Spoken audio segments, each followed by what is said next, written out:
Hello बच्चों, अब हम पढ़ने जा रहे हैं लाउडनेस और पिच के बारे में। लाउडनेस के बारे में मैंने आपको बता दिया था कि loudness is of sound is proportional to the square of the amplitude of the vibration producing the sound. कि लाउडनेस किस पर डिपेंड कर रही है कि उसका एम्पलीट्यूड कैसा है, कितना है, उस पर डिपेंड कर रही है। ठीक है, अब बात करते हैं यहाँ पे पिच की। तो पिच में बच्चों ये किस पर डिपेंड होती है? फ्रीक्वेंसी पे। और फ्रीक्वेंसी मैंने आप लोगों को बताया ही है कि फ्रीक्वेंसी इक्वल टू क्या होती है? पिच होती है। ठीक है, पिच यानी किसी की आवाज़ पतली होती है, किसी की आवाज़ मोटी होती है। ठीक है, यानी कि एक सेकंड में कितनी बार कोई भी मॉलिक्यूल है वो वाइब्रेशन कर रहा है ना। एक सेकंड में कितनी बार वो मॉलिक्यूल है वो क्या कर रहा है? ऑसिलेट कर रहा है, वाइब्रेशन कर रहा है। तो उसे क्या बोलते हैं? फ्रीक्वेंसी बोल रहे हैं। अब यहाँ बात है, जिसकी जितनी फ्रीक्वेंसी होगी, यानी एक सेकंड में इसकी फ्रीक्वेंसी इतनी है, लेकिन वही जो ये बच्चा है जो ये ले रहा है, क्या ले रहा है? सीटी ले रहा है। ठीक है, विसल जिसे बोल रहे हैं।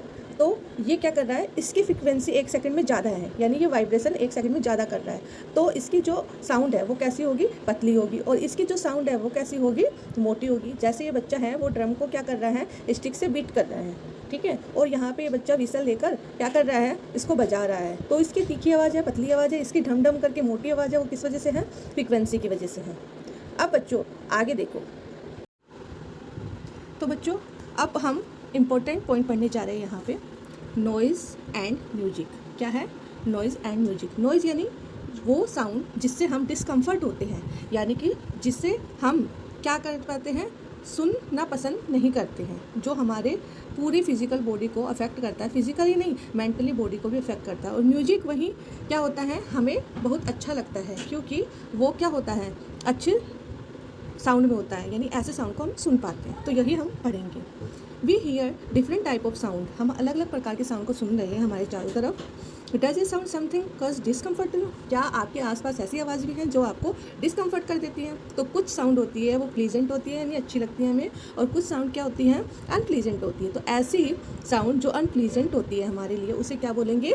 नॉइज़ बोलेंगे। यहाँ नॉइज़ लिखा हुआ है, उसे क्या बोलेंगे? शोर शराबा नॉइज़ बोलेंगे। ठीक है, जैसे आपके क्लासरूम में होता है ना, कुछ बच्चे होते हैं जो बोलते रहते हैं, या फिर कुछ बच्चे होते हैं सभी बच्चे एक साथ बोलते हैं तो शोर शराबा होता है। जब एक बच्चा बोलेगा तो वो क्या होगा? वो प्लीजेंट साउंड होगा, है ना। तो यहाँ पे ये बताया गया है। दूसरी तरफ हम देखते हैं, on the other hand you enjoy sound from musical instrument, यानी कि म्यूजिक इंस्ट्रूमेंट से अगर आप आवाज़ें सुनते हो तो वो साउंड कैसी होती है? वो होती है प्लीजेंट साउंड। ठीक है, sound produce a harmonium is a musical sound. Harmonium से जो साउंड निकलती है वो कैसी होती है? प्लीजेंट होती है। या फिर आपने सितार देखा है, उसकी स्ट्रिंग को टंग टंग करते हैं तो वो साउंड भी अच्छी होती है ना। कुल मिला के क्या होती है? साउंड टू टाइप हो गई। एक तो म्यूजिकल हो गई जिसे हमें सुनने में अच्छा लगता है, और एक होगी नॉइज जिसे सुनने में हमें अच्छा नहीं लगता है। अब बात करते हैं नॉइज़ पोल्यूशन के बारे में। नॉइज़ पोल्यूशन क्या होता है? You already know about air pollution. आपको ऑलरेडी पता है कि एयर पोल्यूशन क्या होता है ना। वैसे ही प्रेजेंस ऑफ अनवांटेड गैसेज, यानी कि अनवांटेड गैसेज जो हमारी सेहत के लिए अच्छी नहीं होती हैं, ऐसी गैसेज जब एयर में प्रेजेंट होती हैं, वो पार्टिकल प्रेजेंट होते हो, तो उसे क्या बोलेंगे? एयर पोल्यूशन बोलेंगे, है ना। वैसे ही सिमिलरली प्रेजेंस ऑफ एक्सेसिव और unwanted sound in the environment is called noise pollution. तो उसको क्या बोलेंगे हम? Noise pollution. यानी नॉइज पोल्यूशन किसे बोलेंगे? जैसे एयर पोल्यूशन होता है वैसे ही नॉइज पोल्यूशन होता है, जब बहुत ज़्यादा, एक्सेसिव यानी बहुत ज़्यादा, और अनवांटेड यानी जिसे हम डिसलाइक करते हैं, पसंद नहीं करते हैं, ऐसे साउंड अगर एनवायरनमेंट में प्रेजेंट होता है तो उसे बोलेंगे नॉइज पोल्यूशन। ठीक है, can you list the some source of noise pollution? क्या आपको कुछ लिस्ट बता सकते हैं जो नॉइज पोल्यूशन करते हैं? वेरी गुड, कई बच्चे बता रहे होंगे। क्या बता रहे होंगे? कि भाई जो ट्रैफिक का शोर है वो बहुत ज़्यादा क्या है? अनकम्फर्ट है, अनप्लीजेंट है। तो नॉइज पोल्यूशन के क्या कारण है? मेजर कज ऑफ नॉइज पोल्यूशन तो क्या बताएंगे? व्हीकल, यानी कि जो हमारे आसपास जो व्हीकल्स होते हैं उनकी आवाज़। Very good. या फिर जो पटाखे हैं दिवाली पे जोर जोर से बजते हैं वो भी क्या होता है? अनप्लीजेंट। कुछ मशीनों की आवाज़ होती है, लाउड स्पीकर पे कोई जोर जोर से बोल रहा होता है ना, तो वो भी क्या होती है? एक प्रकार से क्या होती है? नॉइज़ होती है। टीवी होता है, टीवी की अगर हाई वॉल्यूम कर देते हैं, रेडियो की हाई वॉल्यूम कर देते हैं, या फिर कुछ किचन में कुछ ऐसे अप्लायंस होते हैं, ठीक है, जो कि क्या करते हैं? ज़्यादा शोर करते हैं। एयर कंडीशनर है, अगर वो क्या करता है? बहुत ज़्यादा शोर करता है, तो वो किसका क्या बन जाता है? नॉइज़ पोल्यूशन बन जाता है। ठीक है, अब देखो लो पिच साउंड, मैंने आपको बताया था लो पिच साउंड क्या होता है? जब फ्रिक्वेंसी है एक सेकेंड में ज़्यादा बार होती है वाइब्रेशन ज़्यादा बार होगा तो उसकी पिच कैसी होगी, हाई होगी। जब फ्रिक्वेंसी 1 सेकंड में क्या होता है, कम होता है, तो उसकी पिच कैसी होती है, लो होती है। तो यहाँ बताया गया है जैसे विसल की, हाँ अगर ज़ोर से हम विसल कंटिन्यू बजाते रहते हैं तो उसकी कैसी होगी, तीखी आवाज़ होगी और वो हमें पसंद नहीं आएगी, है ना, हायर पिच की होती है वो। जैसे बर्ड है वो हाई पिच साउंड प्रोड्यूस करते हैं, है ना, और जो लोयन है वो क्या करता है, लोयर दहाड़ता है ना, लेकिन उसकी जो फ्रिक्वेंसी होती है वो क्या होती है, कंपैरेटिवली उनसे कम होती है, ठीक है, लेकिन वो भी क्या होती है, नॉइज़ पोल्यूशन कर देती है ना, बहुत ज़्यादा होती है, वेरी लाउड। और ये लाउड क्यों होती है, मैंने आपको बताया था कि उनका एम्पलीट्यूड, वेरी गुड, उनका एम्पलीट्यूड ज़्यादा होता है, ठीक है। Every day you here the voice of children, आप हमेशा बड़ों की और बच्चों की आवाज़ें सुनते हो ना, क्या डिफरेंस है उनमें।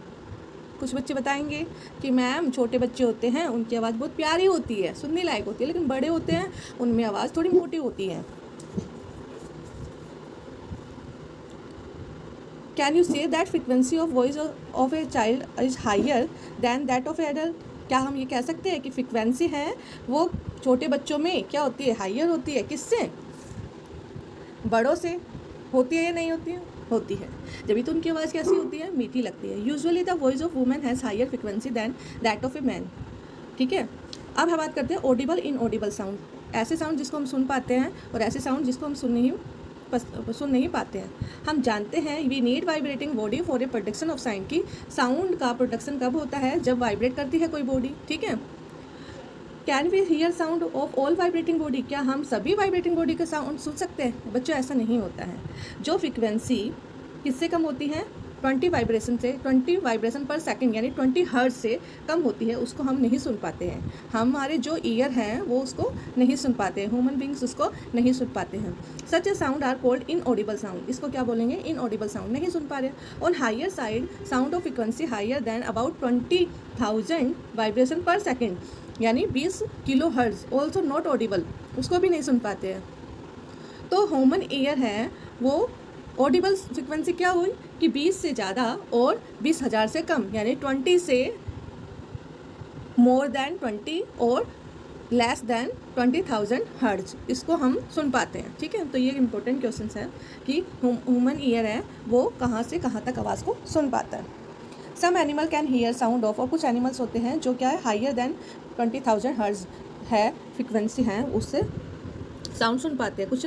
और जो पुलिस के जो डॉग होते हैं, है ना, वो क्या कर पाते हैं, the police use high frequency whistles which dog can hear but human can not, यानी जो पुलिस है वो हाई फ्रिक्वेंसी की विसल है वो यूज़ करते हैं जिसको केवल डॉग सुन पाते हैं जबकि इंसान नहीं सुन पाते हैं। तो अल्ट्रासाउंड है वो भी कितने की होती है, ultrasound equipment familiar to us the investigating and tracking many medical problems, ultrasound से बहुत सारी मेडिकल प्रॉब्लम है उसका सॉल्यूशन किया जाता है, और वो उसकी जो फ्रिक्वेंसी होती है वो कितनी होती है, 20,000 हर्ट्ज होती है, ठीक है। हाँ, तो अब हम पढ़ रहे हैं what are harms of noise pollution. Noise pollution के क्या हार्म होते हैं, क्या नुकसान होते हैं। Do you know that presence of excessive noise in the surrounding may cause many health related problem, यानी कि अगर एक्सेसिव यानी बहुत ज़्यादा आवाज़ होती है हमारे चारों तरफ तो ये सीधा हमारी हेल्थ के ऊपर क्या करती है, प्रॉब्लम क्रिएट करती है, यानी हेल्थ को ख़राब करती है। जैसे कि लैक ऑफ स्लीप, हाइपरटेंशन जिसे हम क्या बोलते हैं, हाई बीपी, और नींद की कमी हो जाना, एंजाइटी होना, चिंतित होना, और भी बहुत सारे डिसऑर्डर हैं जो नॉइज पोल्यूशन के कारण होते हैं। A person who is exposed to a loud sound continuously may get temporary और even permanent impairment of hearing, यानी कि अगर हम कंटिन्यूसली ऐसे नॉइज़ पोल्यूशन जगह पर रहते हैं तो हमारी सुनने की जो शक्ति होती है वो भी क्या होती है, जा सकती है। Measure of limit noise pollution, अब यहाँ देखो, टू कंट्रोल नॉइज़ को कंट्रोल करने के लिए क्या क्या होता है। सबसे पहली बात है साइलेंसिंग डिवाइसेस होनी चाहिए, किसमें, व्हीकल्स में, जो हमारे aircraft installed in aircraft engines installed होने चाहिए, जो कि जिसमें साइलेंसर होना चाहिए, ठीक है, उससे वो नॉइज़ नहीं करता है। और जो इंडस्ट्रियल मशीन्स होती है, होम अप्लायंस होते हैं, उन सभी में क्या होना चाहिए, साइलेंसिंग डिवाइस होनी चाहिए जिससे कि नॉइज़ पोल्यूशन नहीं होना चाहिए। अब बात करते हैं how can be the noise pollution be controlled by A residential area.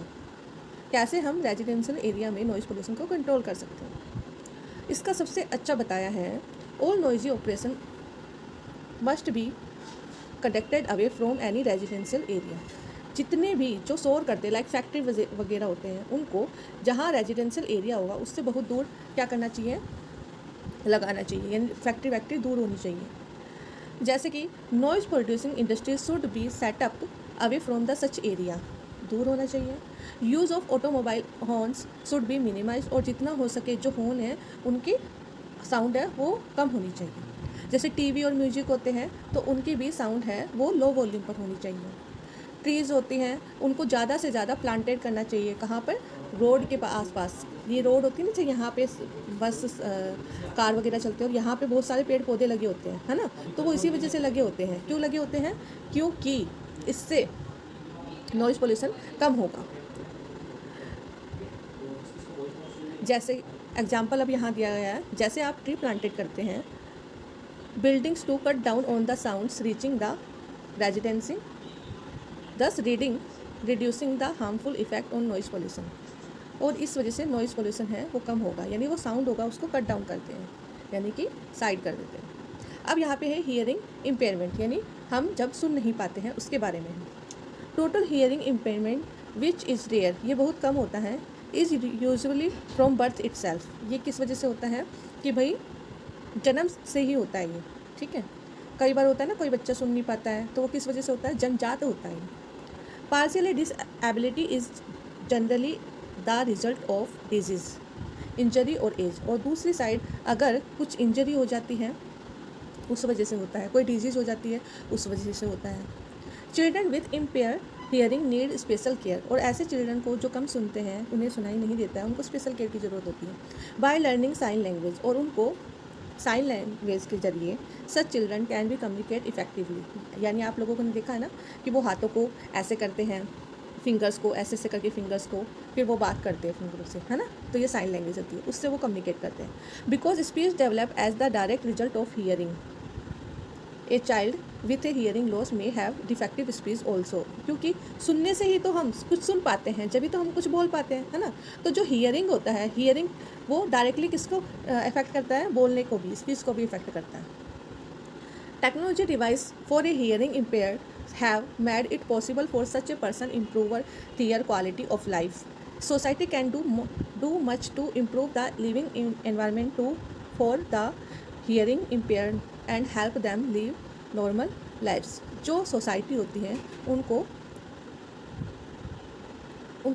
Improve करना चाहिए एनवायरनमेंट, किसका, फॉर द हियरिंग इम्पेयर्ड, यानी जो सुन नहीं सकते उनके लिए, और उनकी हेल्प करनी चाहिए किसमें, जो वो जीवन व्यतीत करते हैं, जो उनकी नॉर्मल लाइफ होती है उसके बारे में। तो बच्चों ये जो चैप्टर है पूरा कंप्लीट हुआ। इससे रिलेटेड अगर आपको क्वेश्चंस भी चाहिए एनसीईआरटी के तो बच्चों मैसेज करें, कमेंट करें, ताकि मैं इससे रिलेटेड जो चैप्टर होगा उसके क्वेश्चंस भी डालूँ। थैंक यू बच्चों।